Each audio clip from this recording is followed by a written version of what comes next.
కూటమి ప్రభుత్వం ఏర్పడిన తర్వాత సర్వేపల్లి నియోజకవర్గానికి సంబంధించి కానీ, ముత్తుకూరు మండలానికి సంబంధించి కానీ, లేదా నెల్లూరు జిల్లాకి సంబంధించి కానీ, ఆంధ్ర రాష్ట్రానికి సంబంధించి కానీ, ఎక్కడికి వెళ్ళినా సరే, ఏ స్థాయిలోనైనా సరే, ప్రజల్లో తీవ్రమైనటువంటి వ్యతిరేకత తప్ప ప్రజలకు సంబంధించి ఇదిగో ఈ అభివృద్ధి సంక్షేమం అందించామని చెప్పుకోలేనటువంటి దుస్థితిలో ఈరోజు కూటమి ప్రభుత్వం ఉంది అనేటువంటిది ప్రత్యేకంగా చెప్పాల్సినటువంటి అవసరం లేదు.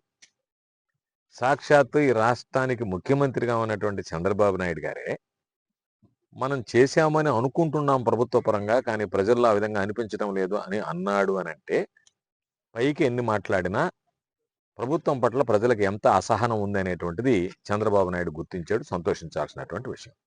ఇది వాస్తవం.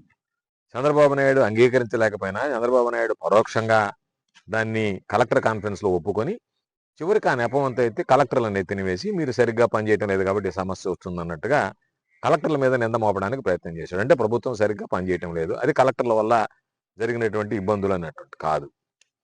చంద్రబాబు నాయుడు వల్ల వచ్చినటువంటి నష్టం, చంద్రబాబు నాయుడు తీసుకున్నటువంటి నిర్ణయాలు, చంద్రబాబు గతంలో నేను అనేక రకాలైనటువంటి కార్యక్రమాలు నెరవేరుస్తానని చెప్పి ఈరోజు ప్రజలకు ఎగ్గొట్టినటువంటి విధానం వల్ల ఈరోజు ప్రజల్లో వ్యతిరేకత వచ్చింది.